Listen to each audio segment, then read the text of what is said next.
So what can I answer for you? So, the questions I wanted to ask you are about like this, like some of the reports from like the schools about like the students like carrying weapons and stuff.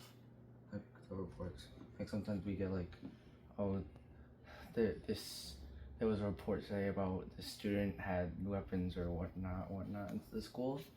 So like I wanted to ask you questions about that.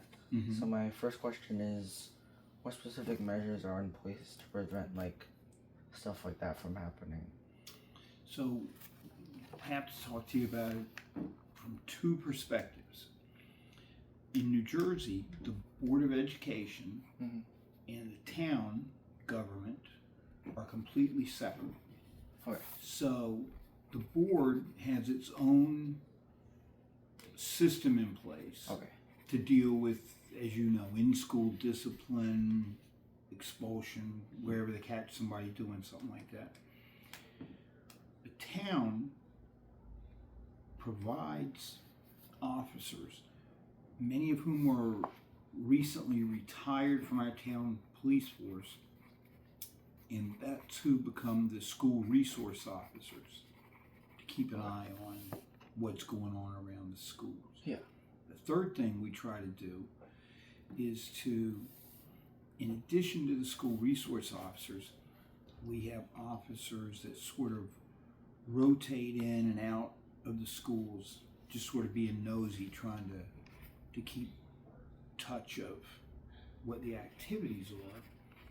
And then we have a juvenile bureau here in our police department. Okay. They actually have if a student is determined to be carrying a weapon that they shouldn't be carrying, of course they're going to get in a good deal of trouble for that to begin with in and of itself. But it will also land them, their name, their picture. They're going to be brought to the attention of our juvenile bureau. Okay. And if there's circumstances where the police come into contact with that person, meaning that if they spray paint, shoplift, anything like that, and the police are going to be on a higher alert for them. What can we do to try to prevent That kind of thing kind from of happening. problems in the schools? It's a complicated question, I think. You feel free to tell me what you think. In that, we don't want to be we don't want to be a school system that tries to turn anybody away. Okay. I mean, I think there's some schools in our area, some towns in our area that would much prefer that if someone comes in and they seem like they might be a troublemaker, that kind of thing, they start writing them up right away. And they try to have them out of school suspension, things like that. I hope and I think our school does try to work longer and harder with people who won't score as high on tests. They usually like have like somebody, oh, you have like this class next year for extra help for math, or you have extra help for this. So and I think that being where we are, close to New Brunswick, and in a town that really is economically, culturally, racially very, very diverse and integrated. I think, and I hope that we all have in place the programs we need to address the conflicts that are going to happen. More than if you went to a school where everybody looked alike and acted alike. Yeah, it's like no diversity, and then you're just like, oh, I never knew this person. There was this race or like that. You get exposed to different people, attitudes, and stuff like that. It hasn't been that long. Your dad probably can confirm, but it hasn't been that long that we've actually had school resource officers. Oh. And if the school resource officer is really doing his job, they're not just there to prevent fights and stop violence. they really do know who we need to watch out for, who they think we should watch out for. We don't want anybody to get blacklisted or anything like that. But the school resource officer needs to be in touch with the higher school officials and with the police department here. I do some work in Edison, and 2 or 3 times now I've had to deal with bathroom fights. Oh yeah. Where 4 or 5 girls usually will go in the bathroom. Oh, girls! I was thinking about boys. It would be girls, and they'll beat. Somebody will get beat up. Yeah. And then when they come out, nobody knows what happened or anything like that. But the school resource officers I've worked with there, and I hope they're the same here, they don't waste any time. They're like, okay, this is the one who I think was really the leader, the aggressor. Yeah. This is the one that got beat up. These 3 are the ones who helped to block the door to make sure that she was able to beat her up. And when the officer really knows the cast of characters like that,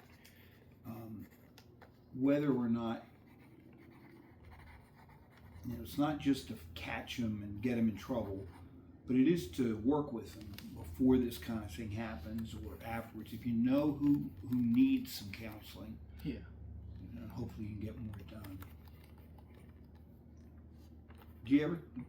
Have you ever encountered Alvin Rich?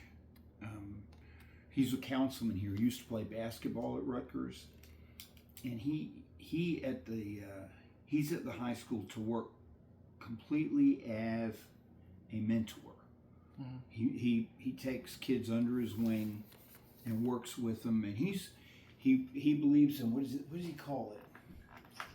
Remedial justice or whatever, where you're not trying to punish somebody, but if somebody like there was a student who had called a teacher the N-word, right?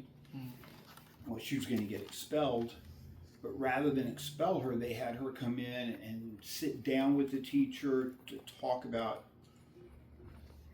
how it made that person feel, and then she had to do research, turn in a paper on it, which she didn't want to do any of those things, but they got her to do it. And Alvin does that every day. He works with a core group of kids who might need some mentoring. So those are things we're trying to do. I didn't mean to ramble on too much, but. Okay.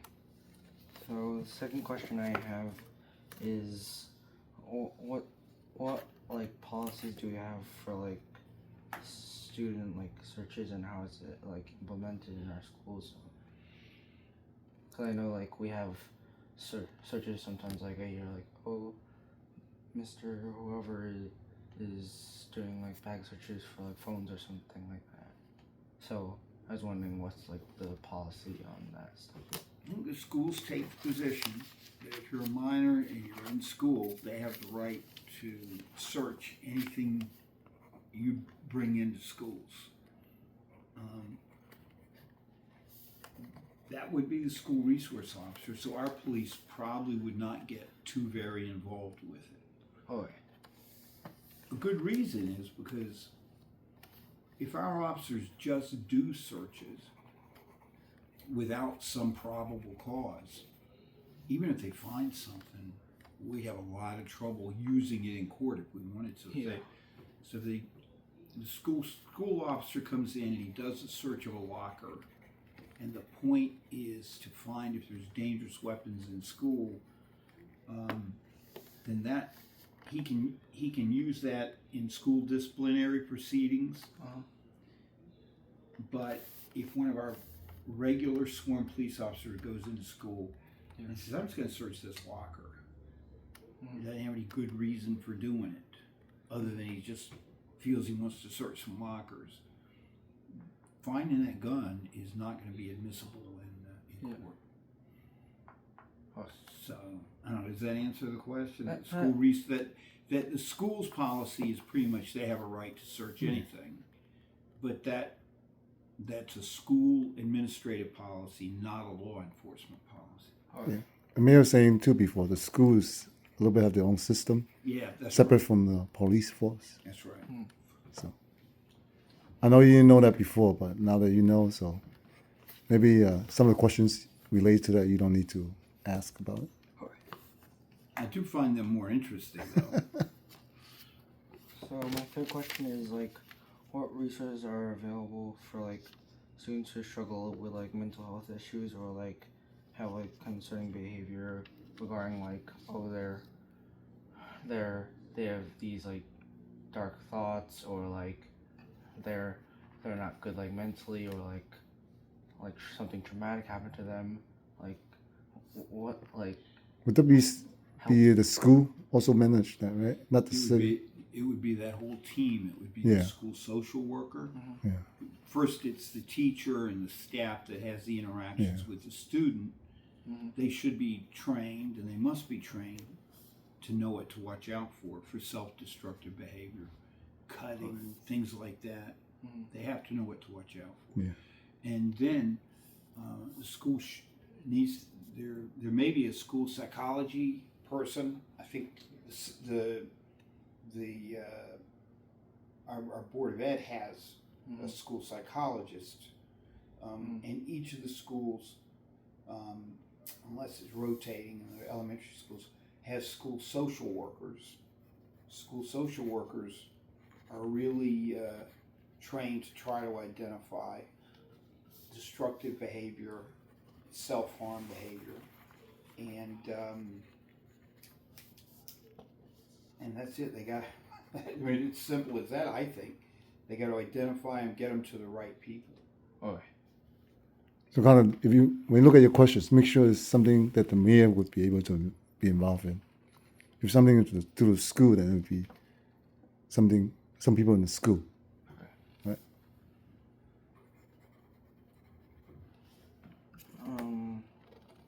We can, if Joe's still here, we can run grab him for any of the answers if you need him to. No, it's okay. It's good. Thank you. My questions are like, do you do that like you are in control of that, like that helps like the schools stay more secure, or like is there anything that you've had to like write or anything that has helped our like schools be more secure, or does somebody else do with that? Well, living in New Jersey, Mhm. we're in a pretty sane state. Mhm. But I am a member of mayors' organizations that advocate more control on handguns and dangerous weapons like that. Mhm. And of course, you go through the metal in schools, or you should be going through metal at times to get in the schools. But I think that I continue to work with the organizations, and I've actually gone to Washington myself to be part of groups to advocate that we have stricter laws to prevent students or guns from filtering down to students, illegal guns that could then be taken into a school, and that it applies more broadly. That I think too many handguns in the hands of crazy people puts kids in the school at risk.